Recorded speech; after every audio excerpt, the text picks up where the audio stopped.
Parlons société dans cette session d'information. Les syndicats pour la rénovation des fonctionnaires de l'État par l'entremise de leur président national Michael Dandou a décrété une grève sèche dans l'ensemble des services, des services du ministère de l'Aménagement du territoire. Suivez.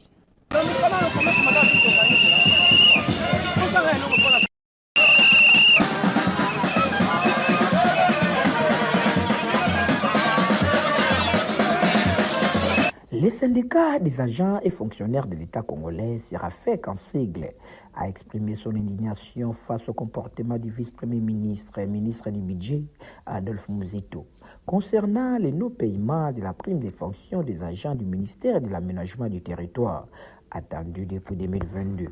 Conduit par leur président national Michael Dandou, les membres du SIRAFEC ont pris d'assaut le ministère du budget ce lundi 6 juillet 2026 afin de réclamer le paiement de cette prime.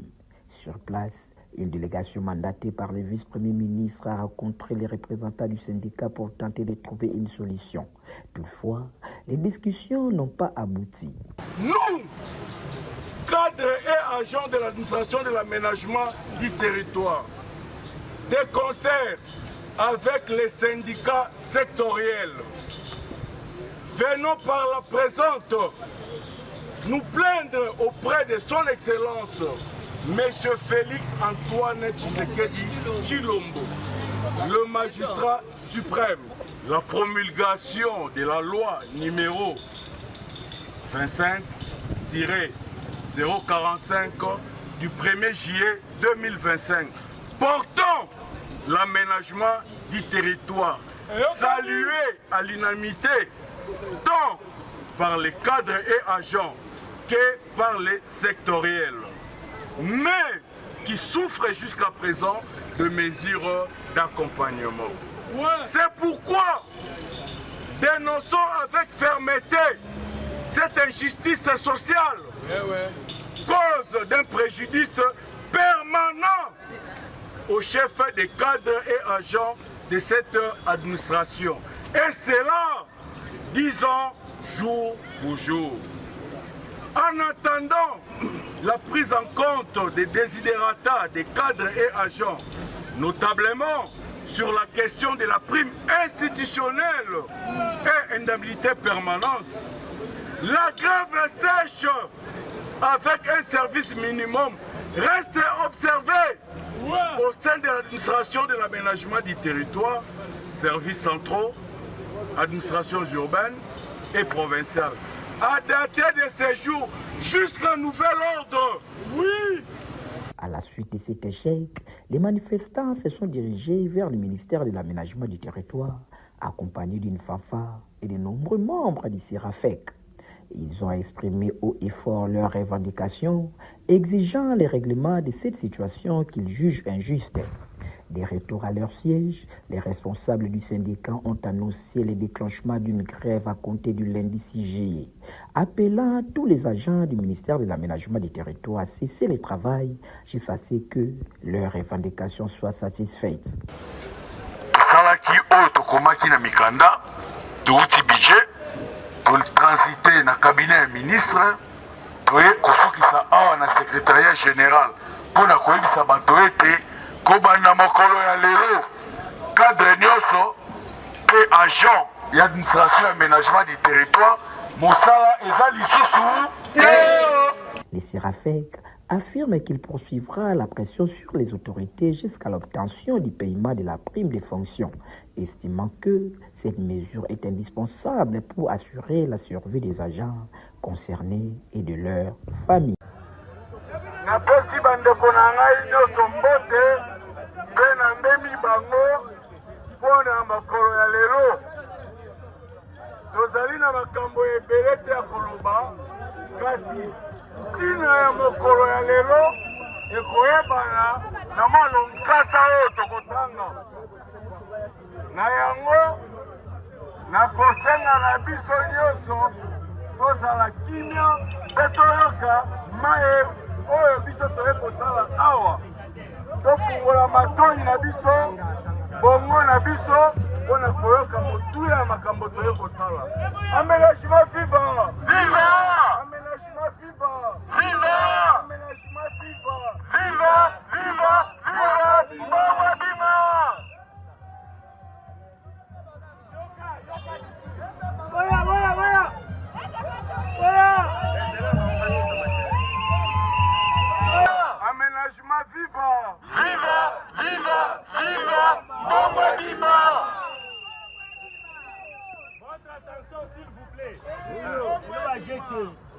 tolanda na bokebi bonso makambo tozoloba.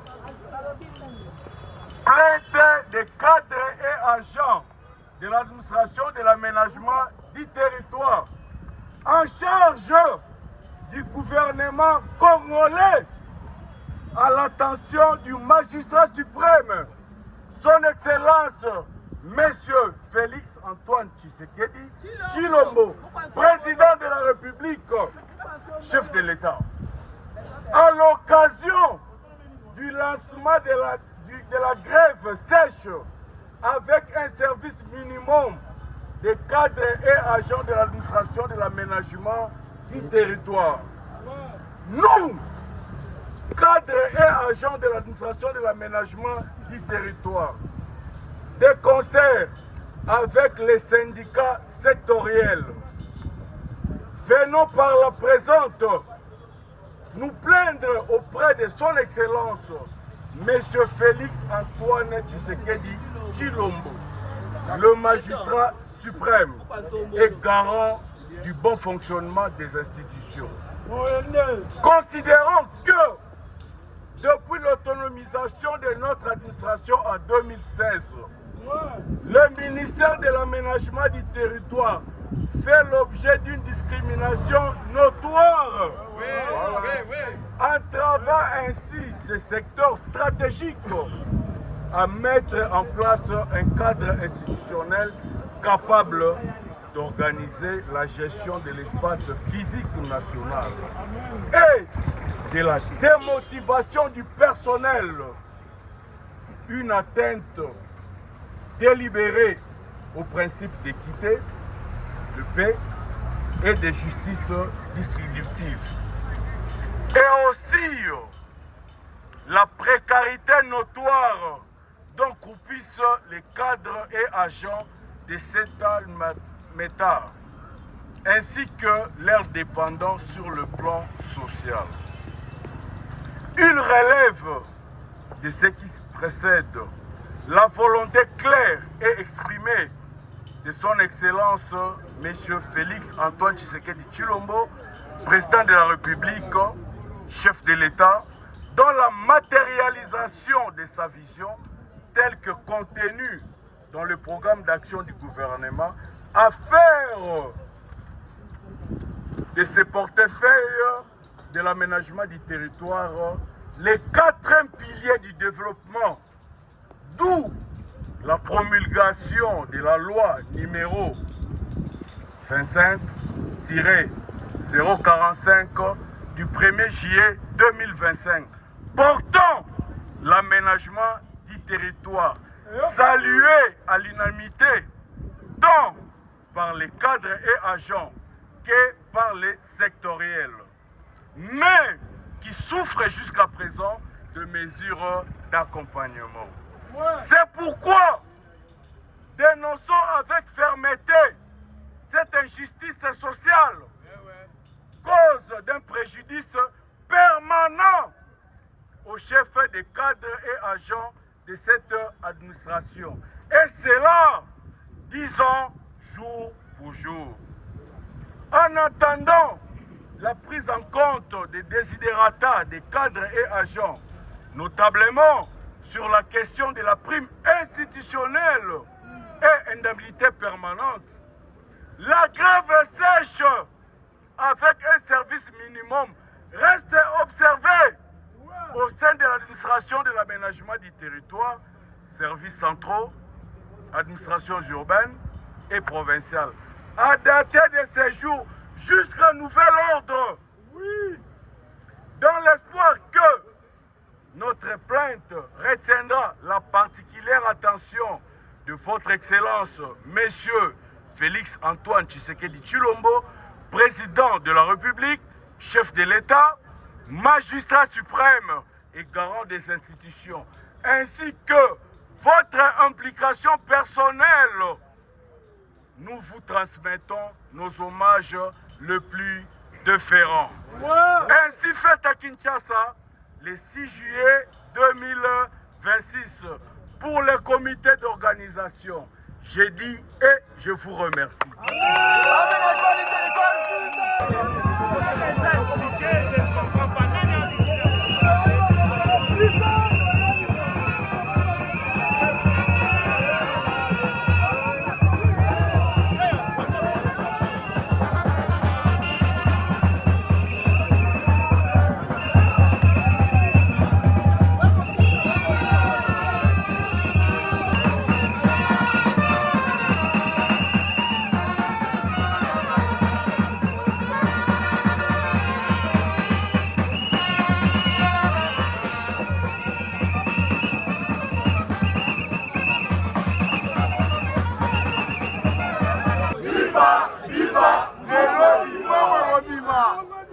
nakosenga na biso na korapele à l'ordre to respecter baconsigne toye awa kosala liseki te ezali likambo ya bomoi na yo bomoi na nga bomoi na ye bomoi ya biso maso toye awa mpo na liseki te mpe ndenge nalobi wana ntina na biso awa ezali nini wuta année passé toyaki epai ya bakonzi ya budget tosengi na bango ete tozali na prime na biso oyo tozwa contrese wuta 2022 oyo esengelamaki ekota en exergue depuis 2023 kino mokolo ya lelo jour pour jour 3 ans passé ata un cas tozwi yango na yango tokomaki mikanda mpona kosenga na bango ete bametre yango en exergue année passée eyano na bango ezalaki boye exercice 2025 aménagement du territoire azalaki na lomea ya malonga te nde na yango esengaki ete na 2026 na bokasi ya tata mokonzi ya mboka Félix Antoine Tshisekedi Tshilombo aménagement azwi talo boni 12 milliards na 12 milliards wana kino na moi ya lelo ata enka tozwi yango nde totalaki bango na premier trimestre eleki deuxième trimestre eleki tokomi na quatrième trimestre ozwi ata enka na yango tolobi boye mokolo ya lelo ezali lelo ou bien jamais apesa biso misolo na biso oyo ezalaki na loi de finance bapesa biso yango tokamata yango pamba te soki tozwi yango badongolo miso na année prochaine bakokitisa biso na 4 millions na yango toza kotelema tokamata misolo na biso na bokasi tata mokonzi ya mboka apesaki biso 12 millions plutôt alors toye awa soki mbongo ezali te na aménagement mosala eza lisusu soki mbongo ezali te na aménagement mosala eza lisusu nayoki bakonzi bayoki mbela na biso babengi biso toza na oyo ya kosala mingi te na botosi nyonso ngeli biso boyemba nanu bayawa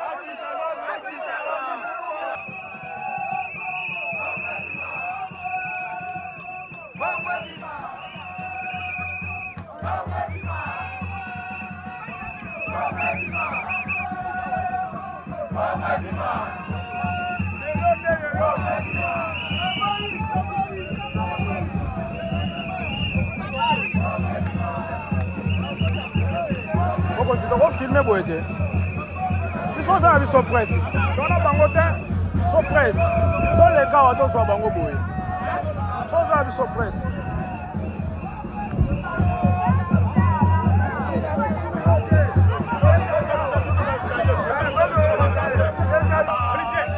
bipendu obina te oreve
Capitaine Andimi Batabas. Président.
Aménagement vivant! Viva!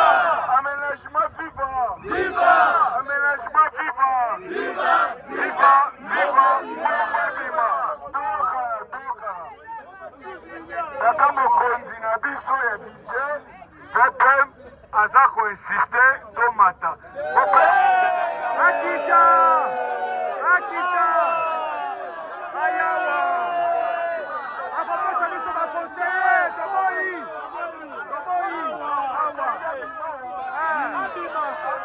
Adima!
kasi tata mokonzi ya budget to mpe muziki asengaki biso tomata bino boboyaki eza boye te kasi naye kosenga na bino politike ya chaise vide efutaka opesa biso ndingisa tokenda toyoka boyoka nga s'il vous plaît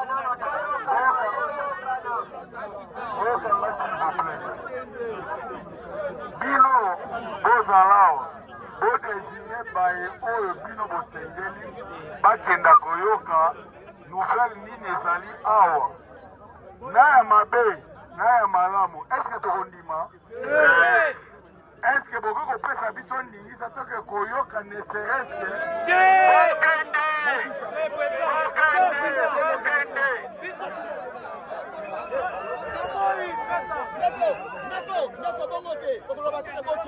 ate viva aménagement viva aménagement viva aménagement viva secrétariat général to déclaré tokangi ba porte biso tokosala musala ya ofele avant tosala musala il faut basala nini bafuta na ntongo na biso. Aménagement du territoire, viva! Viva! Aménagement du territoire, viva! Viva! Aménagement du territoire, viva! Viva! Viva! Viva!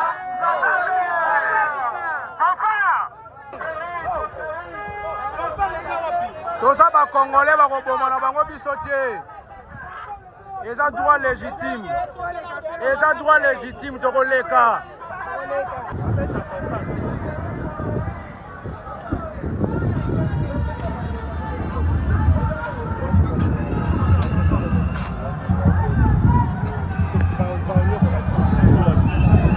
Yaya. Ah, bonjour, monsieur.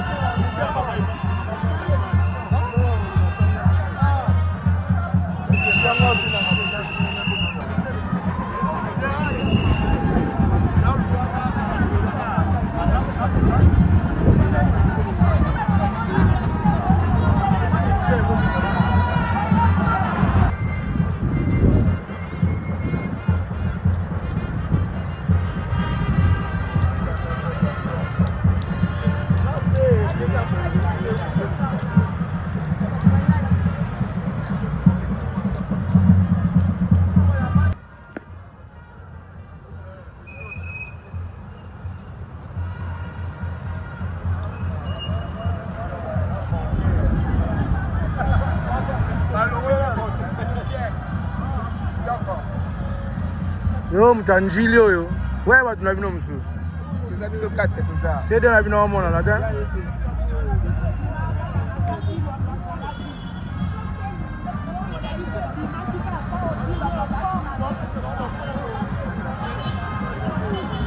tozongina ba déception na biso likambute Kongo lingi nango batute tozoboma na biso na mboka na Kongo baotraite biso boye bongo libanda okoyebisa mokonzi ya mboka nini ndenge toza boye tolembi toza baresponsable toza bachers parents baloba tout travail mérite un salaire mais lelo travail na biso eza aboutir na rien. Merci. 12 millions répondit na ozelaki nazozwa prime na traité baagent nanga ndenge esengi mais prime nanga bakangi yango babonga te na bafi na bango na mbongo ya prime wana babonga te eve bandi lelo togreve tokeisi mosala te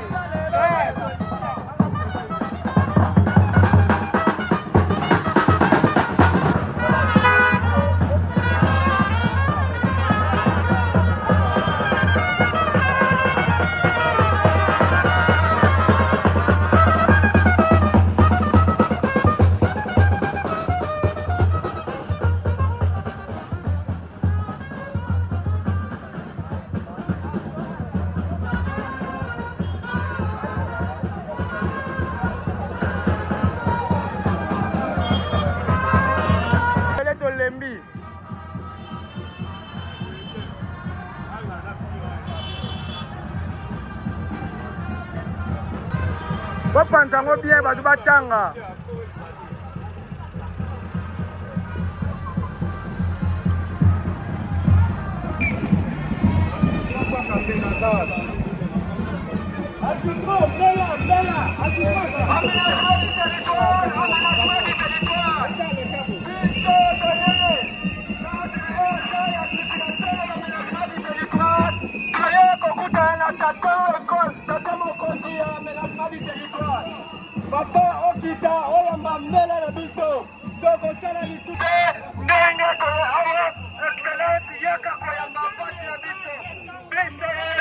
Yamotenda banderole, bofongola ngo. Eza pa na biso, bofongola banderole. Eza pa na biso.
Année passée, tokomaki ke tozali komona mpasi tokeye epai ya bato ya budget bakonzi wana toyebisi bango lolenge toni bokosala pamba te biso tosowo na biso lomea kasi balobaki na biso boye na kati ya exercice 2025 aménagement en termes de rémunération eloko ezalaki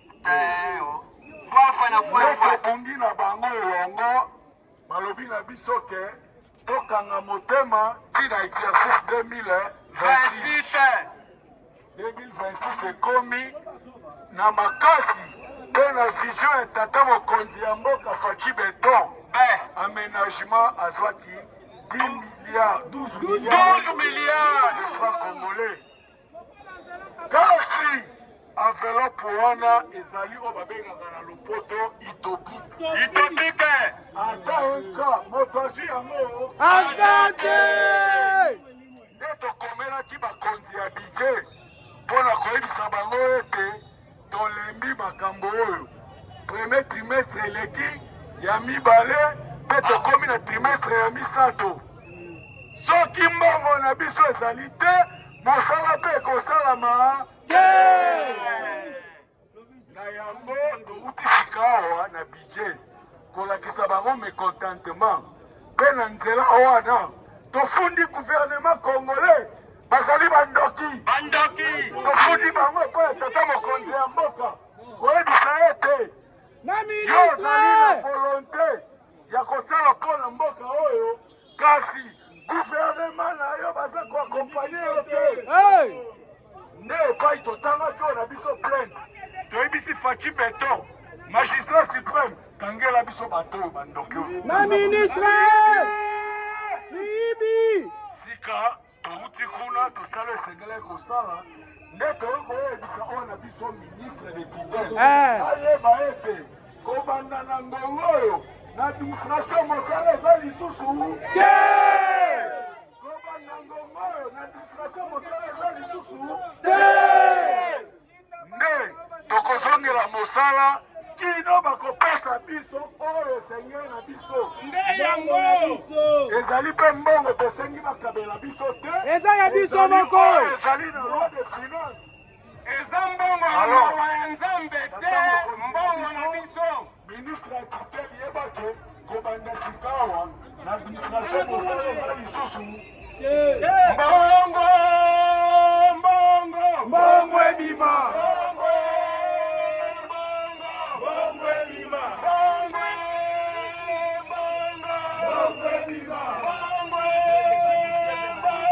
grave bandi nabele likolo nabele liokolo osunga miso baombona dije anyokolinga kolo ya kosunga nabele likolo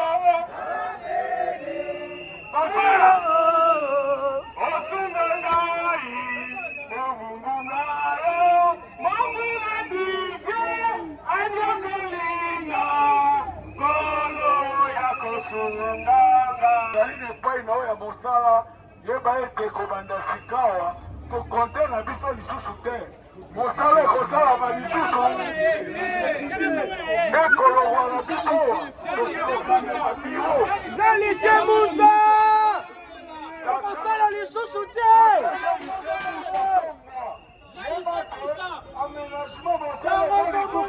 adekanisa boye yo nde bolole tokosala lisusu te tebaleta ezalaka revendication jalise